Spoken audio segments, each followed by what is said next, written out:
Buenos días, hermanos, que Dios los bendiga. El día de hoy continuamos con esta serie que se llama Un amor verdadero. El tema es reconocer su labor complementaria.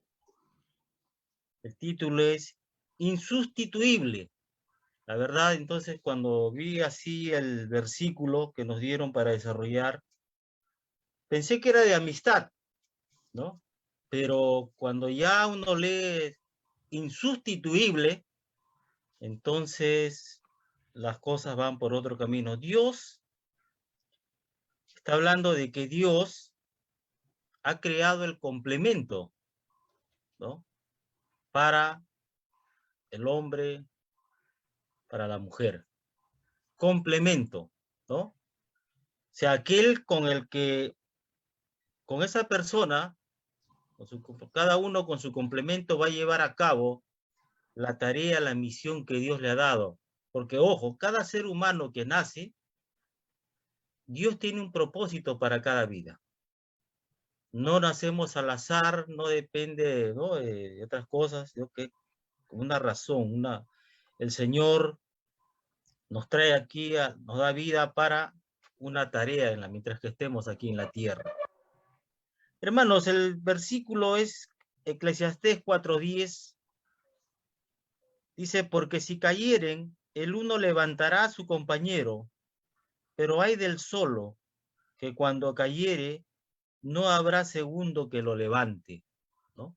Repito, porque si cayeren, el uno levantará a su compañero, pero hay del solo, que cuando cayere no habrá segundo que lo levante. Entonces, hermanos, según la definición del diccionario de la Real Academia Española, ¿qué es un complemento?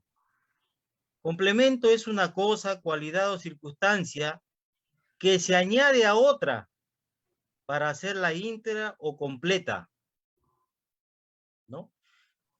Entonces, esto me llevó a Génesis. Ustedes se recuerdan, en el capítulo 2, versículo 18, ¿no? Después que el Señor le da la tarea a Adán, de que dice que llama a todo lo que él había creado, a las bestias y a las aves, para que él le ponga nombre.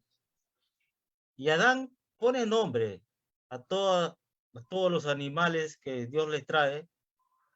La Biblia dice que no se encontró ayuda idónea para él. Es por eso que el Señor en el versículo 2 dice, capítulo 2, versículo 18, y dijo Jehová Dios, no es bueno que el hombre esté solo, le haré ayuda idónea para él, ¿no? Le haré ayuda idónea para él. O sea, no es bueno que el hombre esté solo. Y esa palabra en el idioma griego, sol, en el idioma hebreo, significa partido, ¿no? Mutilado, incompleto. Entonces Dios, al ver la soledad de Adán, ¿no? Dijo, no es bueno.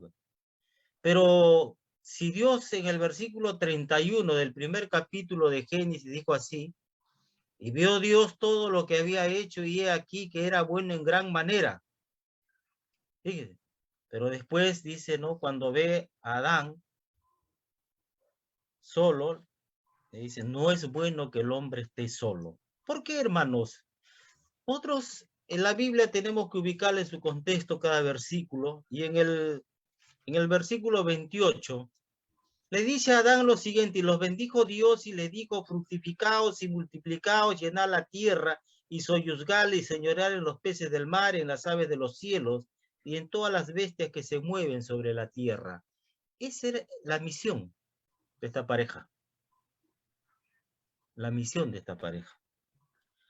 Pero entonces, como dije antes, no está, ¿por qué Dios dice, no creó a otro hombre para que lo acompañara, si se trataba de una soledad, nada más, ¿no es cierto? De mitigar la soledad.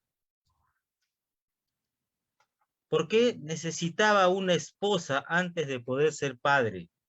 Necesitaba a alguien como él para tener compañía e intimidad. Necesitaba otra perspectiva de la vida, porque nadie puede verlo todo en todo momento. Y en esto sí tengo que reconocer que las mujeres son campeonas, ¿no? Nosotros los hombres, cuando tenemos una situación, ya que nos hace un mundo, pero compartan usted su esposa, va a ver que ella a veces tranquilamente y en forma rápida ya tiene la solución. ¿Por qué? Porque Dios las ha creado así. Entonces, lo que hoy día se trata es de reconocer su labor complementaria, mientras que nuestra cultura las relega.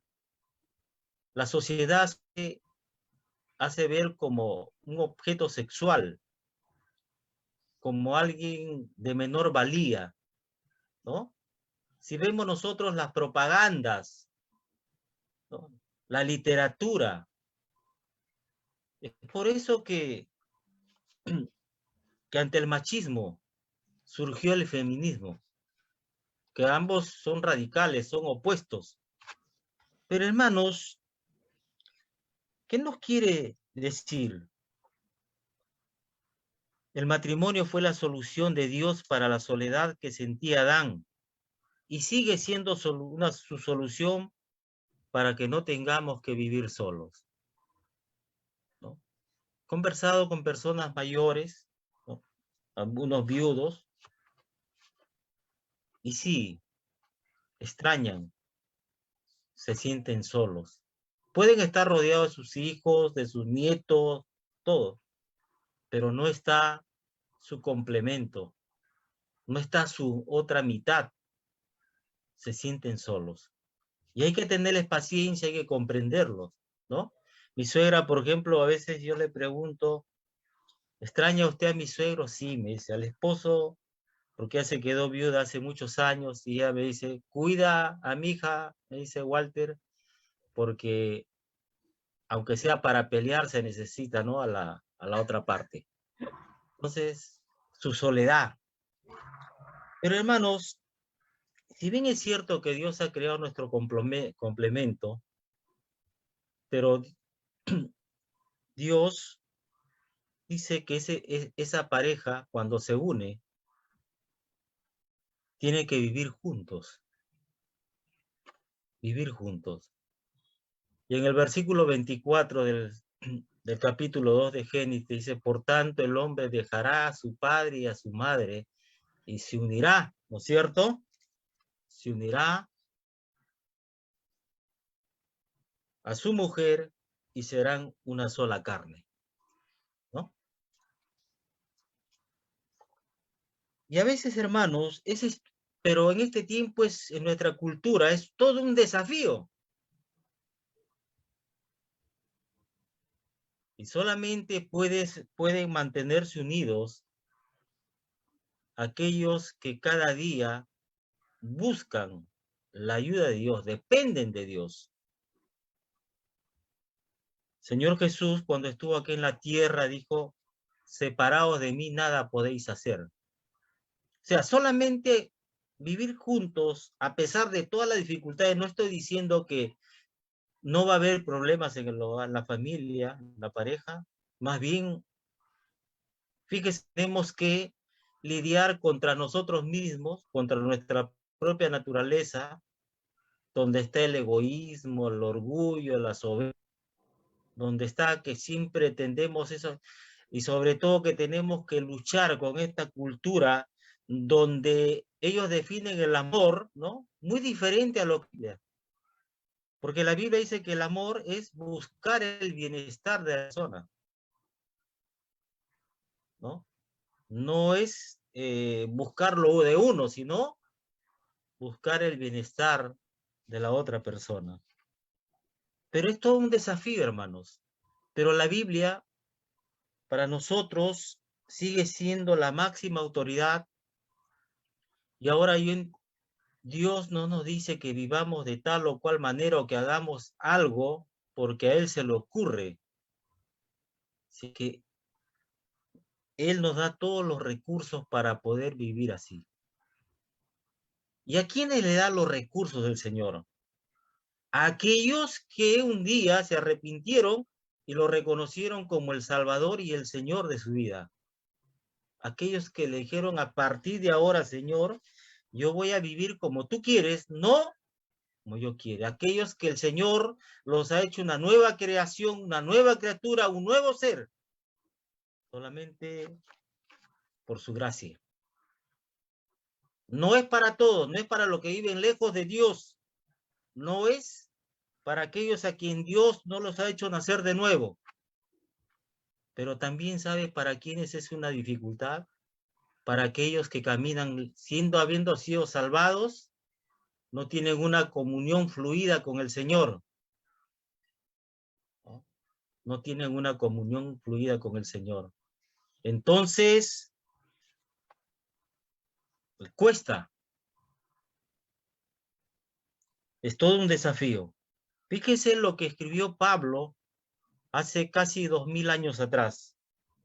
Dice en Efesios, dice, así deben también los maridos amar a sus mujeres como a sus propios cuerpos.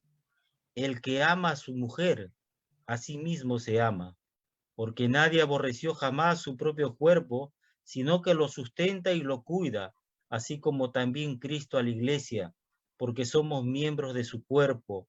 Por esto el hombre dejará a su padre y a su madre y se unirá a su mujer, y los dos serán una sola carne. Grande es este misterio, pero hablo con referencia a Cristo y a la iglesia. Interesante porque en el versículo 33 termina diciendo que el hombre ama a su mujer y que la mujer respete a su marido. Y cuando en un hogar hay amor y respeto, entonces puede venir de todo. Va a venir tiempos difíciles, tiempos de llorar, tiempos de sufrir. Pero saben que, hermanos, esa pareja se mantiene firmes. Pero, hermanos, la unidad, en medio de nuestra cultura, en medio de todos los desafíos, estamos llamados a ser uno, a vivir en unidad. Por eso que el Señor dijo, no es bueno que el hombre esté solo. Creó a la mujer, ¿no? Y en Primera de Corintios, versículos 11, capítulo 8, la Biblia nos dice, porque el varón no procede de la mujer, sino la mujer del varón.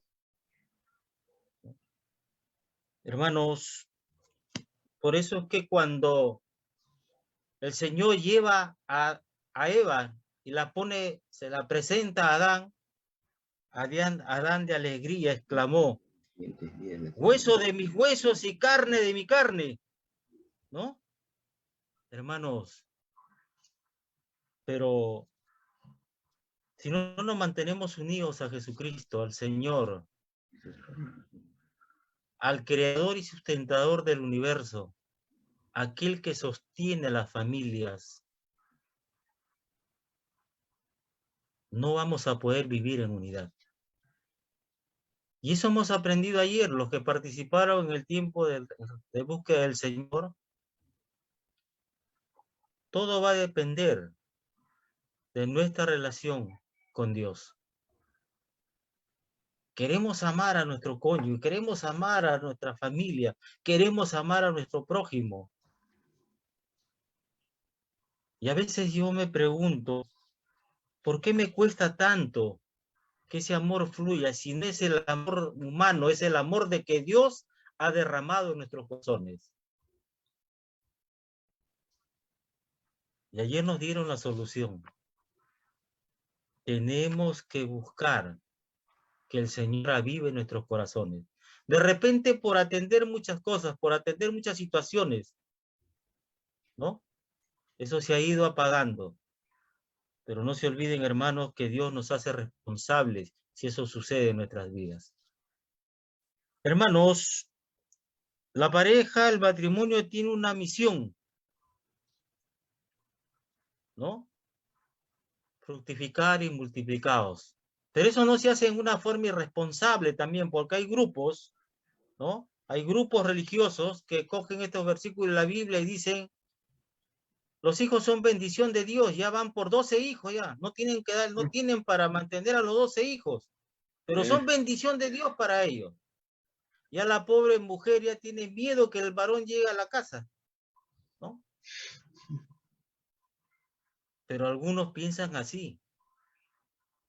Pero el Señor dice que nosotros tenemos que hacer esto en forma responsable, ¿no?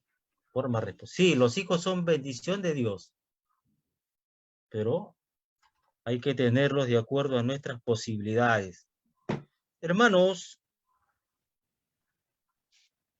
esta unión, como hemos visto, demanda que hay que dejar, fíjese, hay que dejar a quienes, a nuestros progenitores.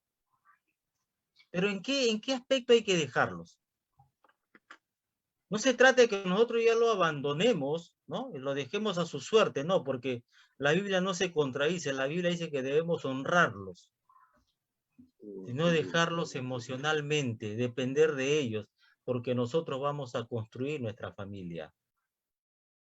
Los dos construyen su familia, y la familia solamente son los padres y los hijos.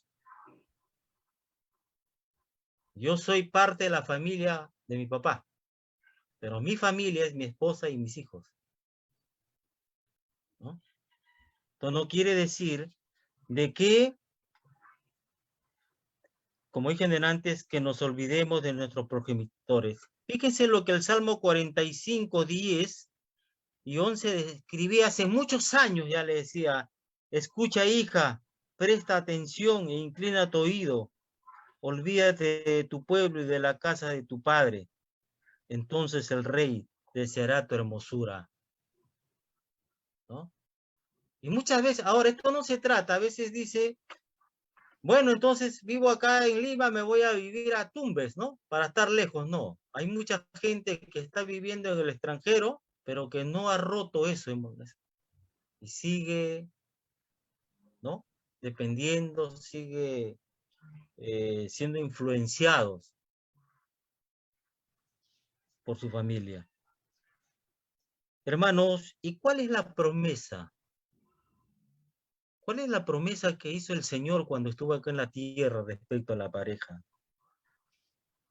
Hermano, Él dijo que Él habló de permanencia ante una sociedad donde habían entendido y donde había ciertos rabinos que defendían eso de que el hombre podía romper su relación, tirar a su esposa cuando quería y por cualquier motivo.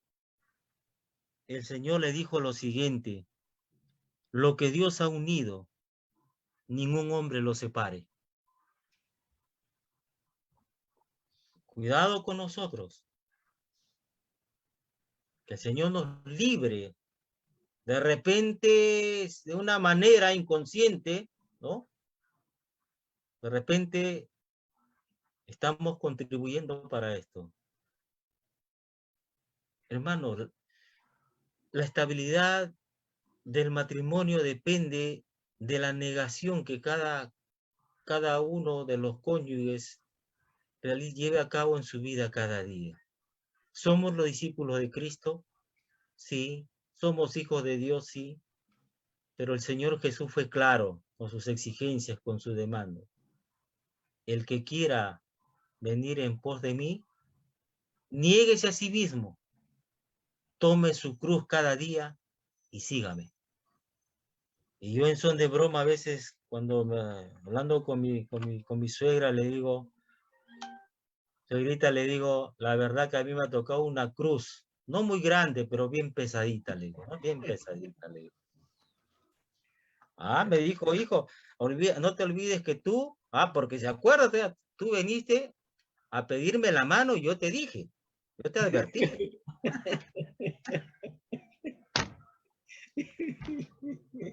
Pero hermano, la permanencia. Entonces, cuando uno entiende lo que este versículo dice, lo que Dios ha unido, ningún hombre lo separe,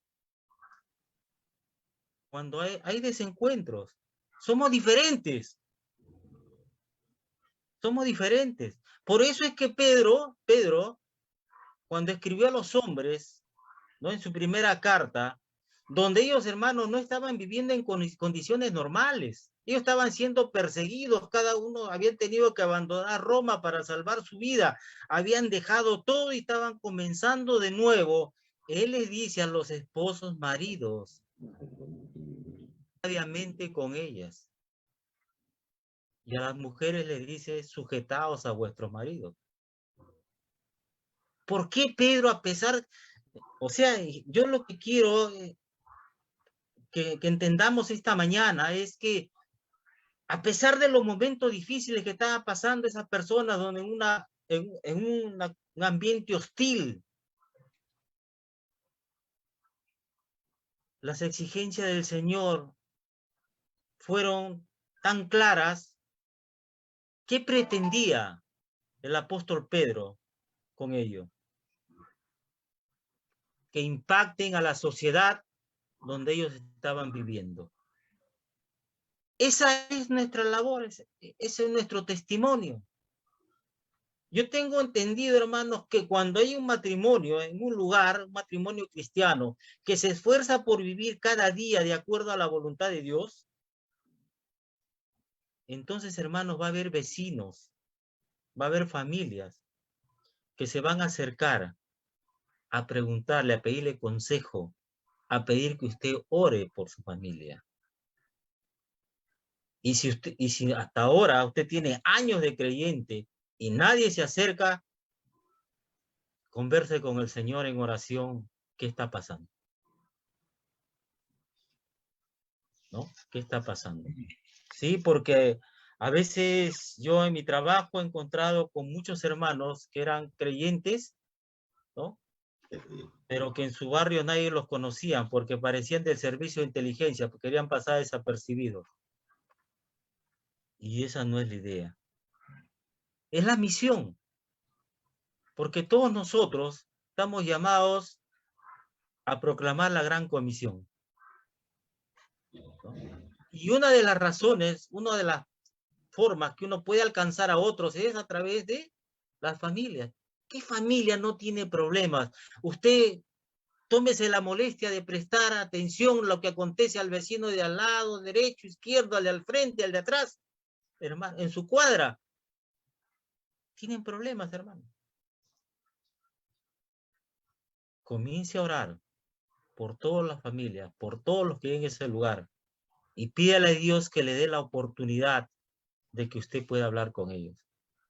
Pero no para hablar en sus experiencias, sino para darles un consejo de la Biblia. Y hermanos, un amor, ¿no? Un amor, como dijo el Señor, en un hogar donde hay amor y respeto, las cosas marchan bien. Esa es la base fundamental de una pareja, de una familia.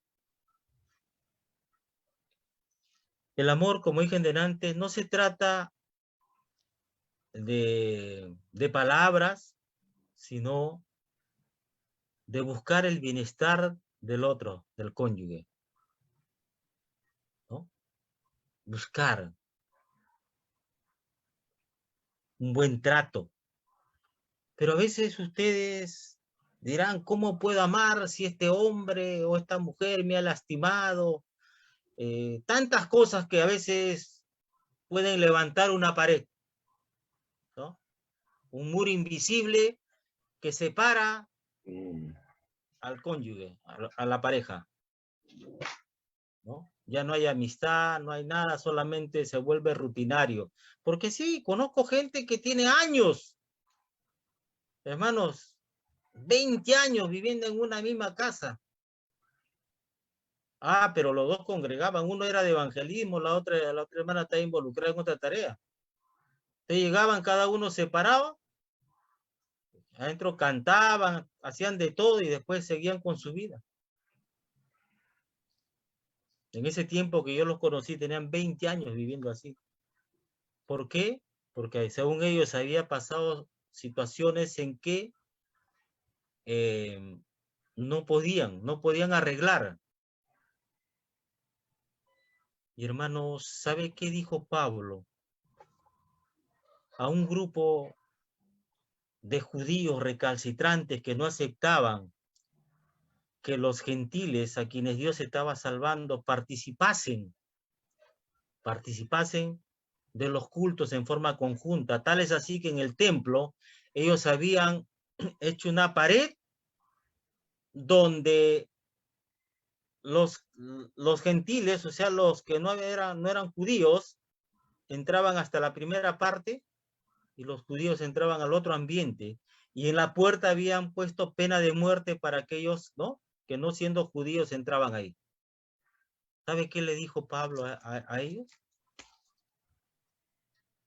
Que habían levantado ese muro que los dividía, los separaba, le dijo así, Efesios 2:14, refiriéndose al Señor Jesús, dijo, porque Él es nuestra paz, que de ambos pueblos hizo uno, derribando la pared intermedia de separación. Él es nuestra paz. No hay razón, si estamos en Cristo, de que eso suceda en nuestras vidas. Él ha derribado todo muro de separación. En una oportunidad tocó hablar sobre este tema en un retiro de familia. Sí, yo sé que a veces la prepotencia, el orgullo, la soberbia, el maltrato, ¿no? A veces nos olvidamos que nuestro cuerpo también tiene su lenguaje y no se ha abordado eso, entonces se ha ido acumulando, cuando ya de repente son dos extraños. Muchos creen que solamente el divorcio existe cuando uno de los dos se retira del hogar. No, hay un divorcio emocional. Hasta, perdónenme lo cual se puede dormir juntos, pero ya no tienen los mismos intereses.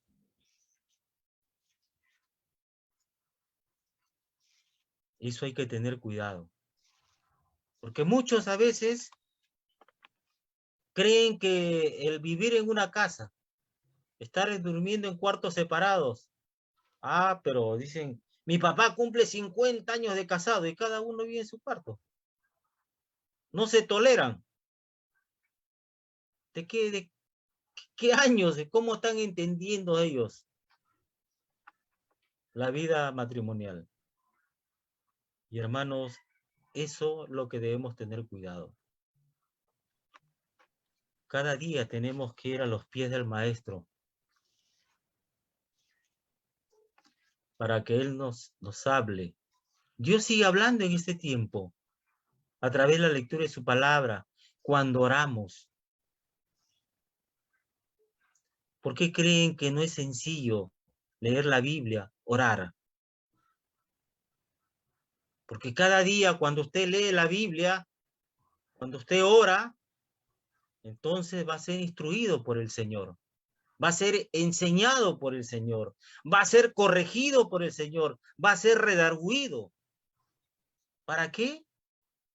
Para que podamos, ¿no?, ser de buen testimonio ante los demás.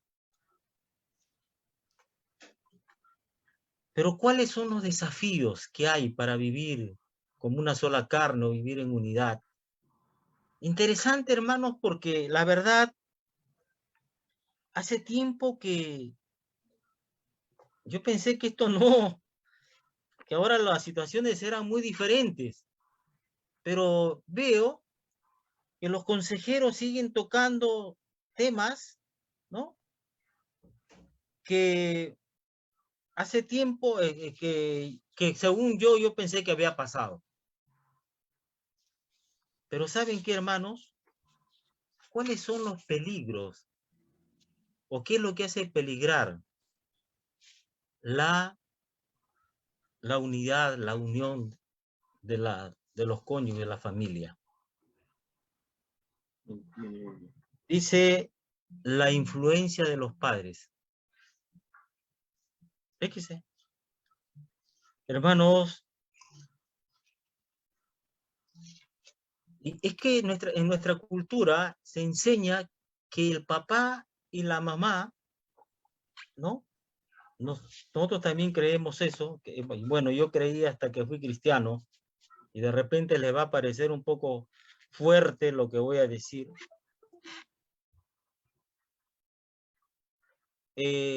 Mi papá quería que él siempre me criticaba, sobre todo cuando llegué a los pies de Cristo. Yo era un hombre que era manipulado por su esposa. Así él textualmente me decía: eres un hombre que vive bajo las faldas de tu esposa, tu mujer, me decía, ¿no?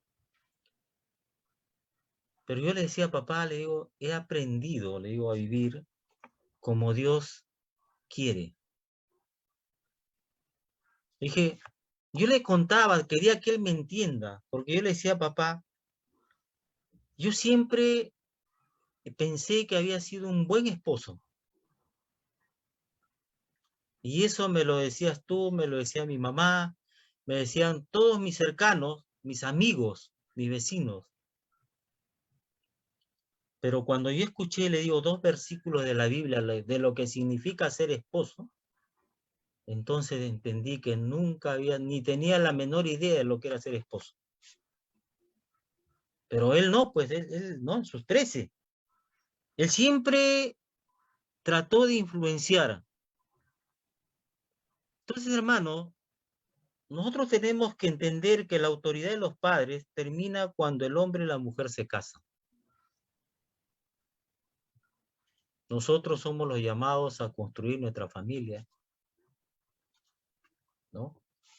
Y algo, como dije en delante, de repente a muchos les puede chocar. Yo comencé a buscar consejos, pero de personas que me aconsejaran con la Biblia en la mano. Matrimonios que tenían 15, 20 años ya viviendo juntos en ese tiempo. Matrimonios que Dios había resucitado de lo que estaban muertos esos matrimonios. Dios los había levantado. Y siempre le preguntaba: ¿cómo lo haces? Y todos me decían: cada día tengo que ir a los pies de Cristo a pedirle que me fortalezca, a pedirle que me guíe, y sobre todo quiero que me ayude a vivir de acuerdo a su voluntad.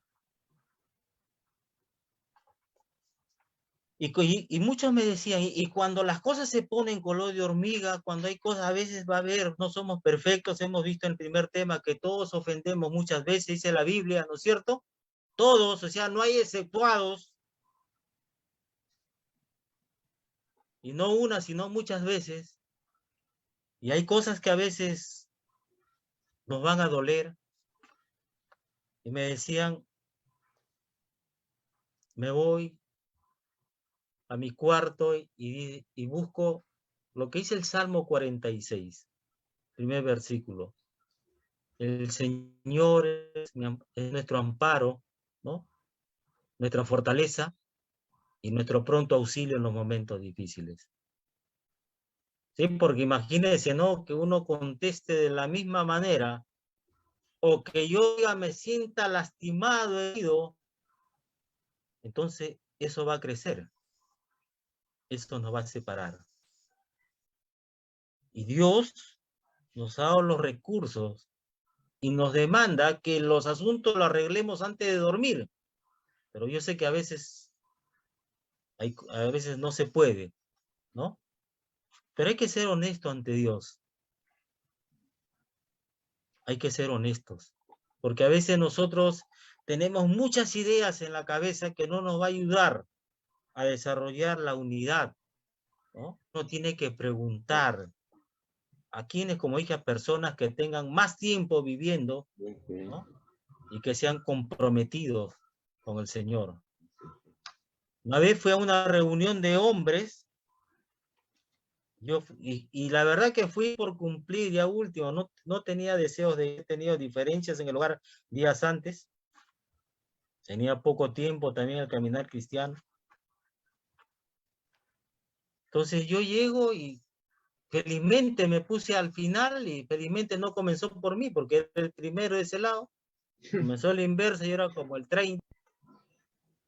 Todos dijeron, bendecido, gloria a Dios, en victoria, todos decían. Y yo decía, Dios mío, entonces, Señor, pecador yo, Señor. Entonces llegó mi turno y le dije a ese hermano al que estaba al frente, le digo, miren, yo me encuentro así, le dije, he tenido diferencia con mi esposa, ya va a ser una semana y no la arreglo hasta ahora. O sea que no estoy en victoria, no estoy en nada, pues le digo, no sé. Y después que yo dije eso, toditos estaban casi, la más del 50% estaban en la misma situación. Sino que no somos honestos, pues. No somos honestos. ¿Cómo nos pueden ayudar si no somos sinceros? A veces algo que yo siempre le hacía recordar a los hermanos, ¿cómo estás? Bien. Entonces a veces ya aprendí a preguntar, ¿bien, bien o bien mal? ¿No? Porque entonces ahí me decía, bien, bien, bueno, ¿no? Porque si estamos diciendo bien y no es así, entonces estamos mintiendo. Hermanos, siempre va a haber la influencia. Nuestros padres a veces nos va a costar, sobre todo algunos papás son empeñosos, que buscando el bienestar de los hijos, pero saben que si no son creyentes, tenemos a la Biblia, a nuestro Padre Celestial, para que nos pueda guiar, con todo el respeto que se merece. Otro de los problemas que atenta contra la unidad es el manejo del dinero.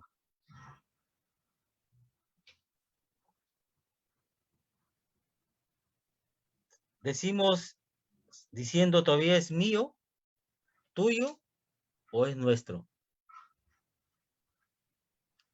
Yo a veces a mi esposa en son de broma le digo, ya que tú me has convencido, le digo, o me has amaestrado, ya le digo, no entiendo.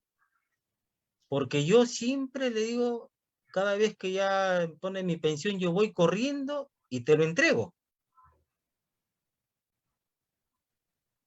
Y después reacciono, ¿no? ¿Qué? Pero ¿saben qué, hermanos?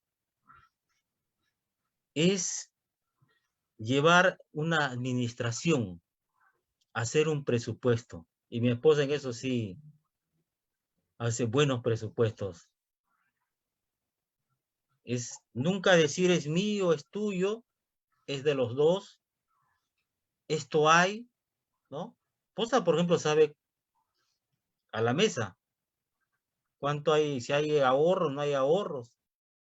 Y siempre le digo, quiero hacer esto, quiero hacer lo otro, ¿no?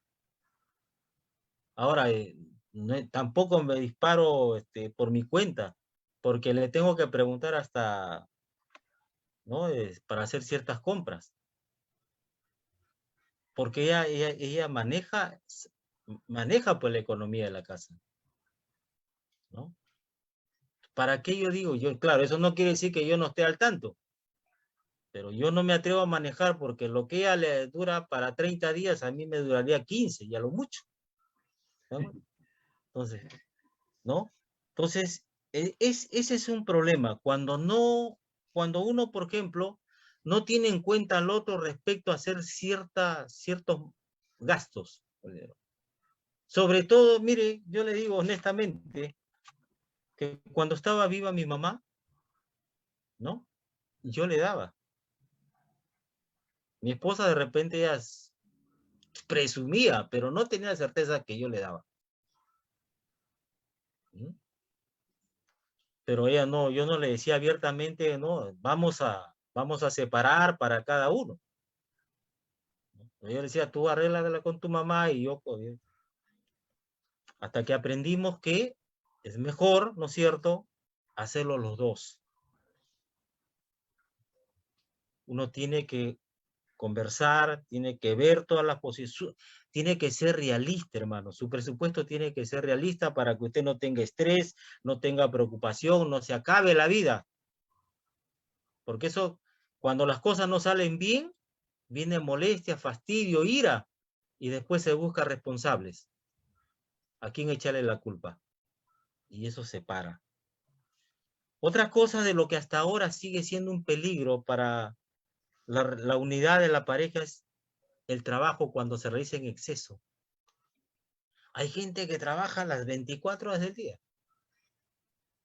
Conocido amigos que trabajan 16, 18 horas. ¿Y a qué hora atienden a su familia? ¿A qué hora?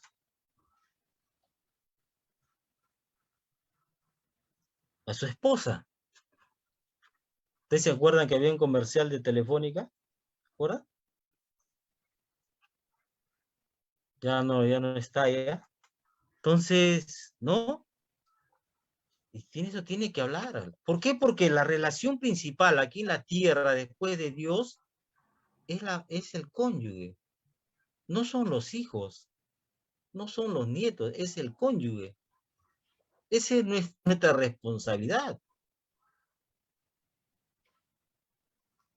Entonces, hermanos, tiempo, matrimonio, ¿no? Tenemos que tener cuidado con las horas de trabajo. Ayer el pastor que nos ministró en el retiro fue claro. Hay trabajos de 8 horas, pero hay que buscar al Señor.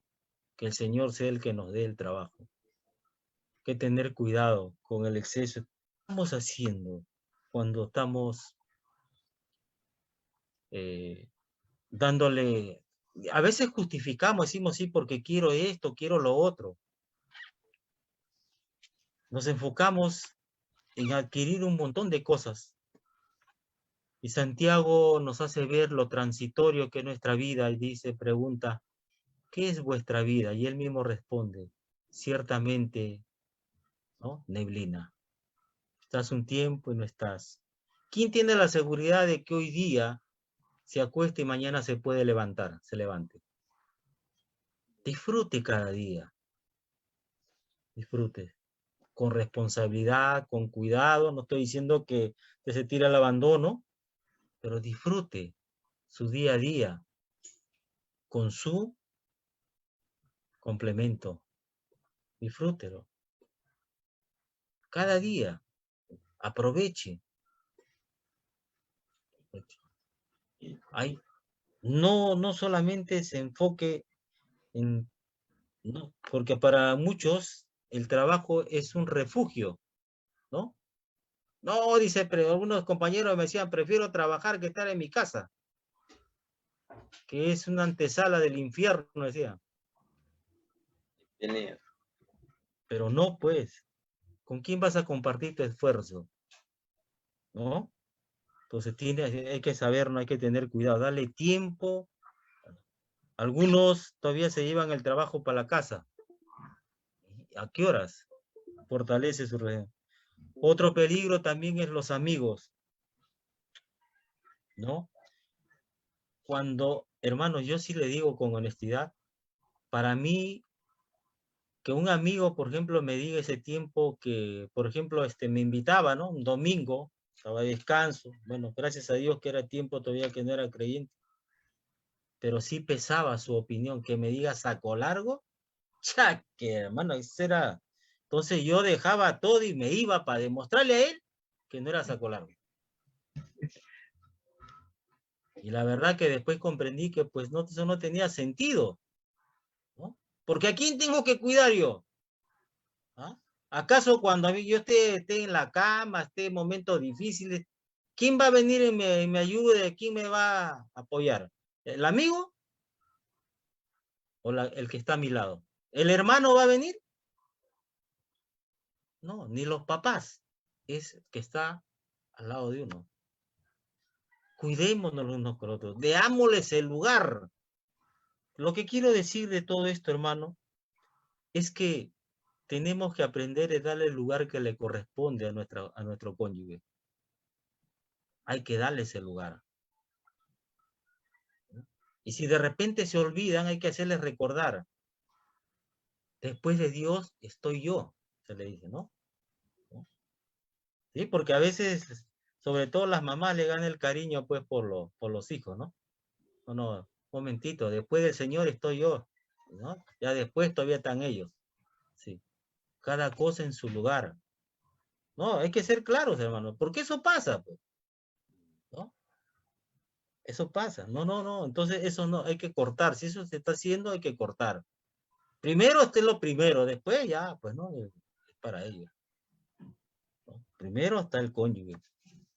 Entonces, hermanos, reconocer su labor de complemento. Como decía, Dios creó a la mujer de un costado de Adán, ¿no? Para que esté a su nivel. O sea, yo no sé cómo nuestra cultura, y esto no es de ahora, viene de antes, en algunos lugares todavía esto está más marcado, entienden que la mujer es, vale menos que el hombre. Y la Biblia dice que no.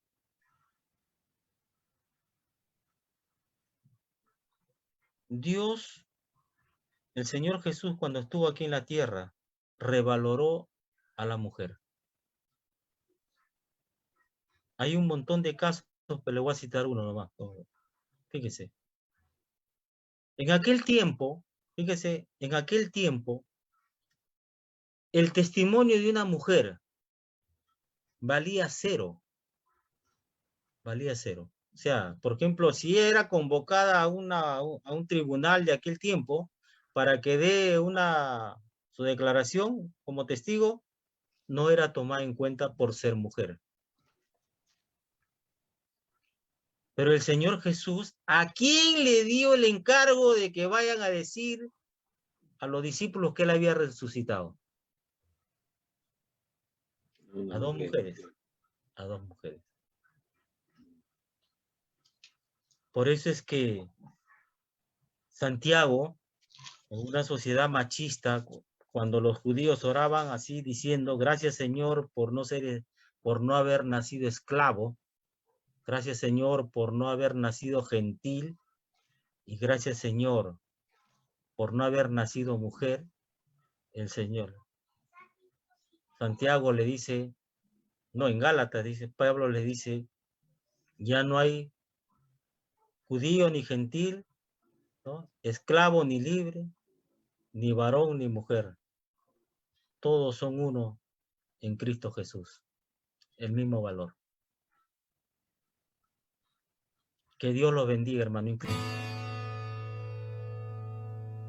Tú nos has traído hasta aquí.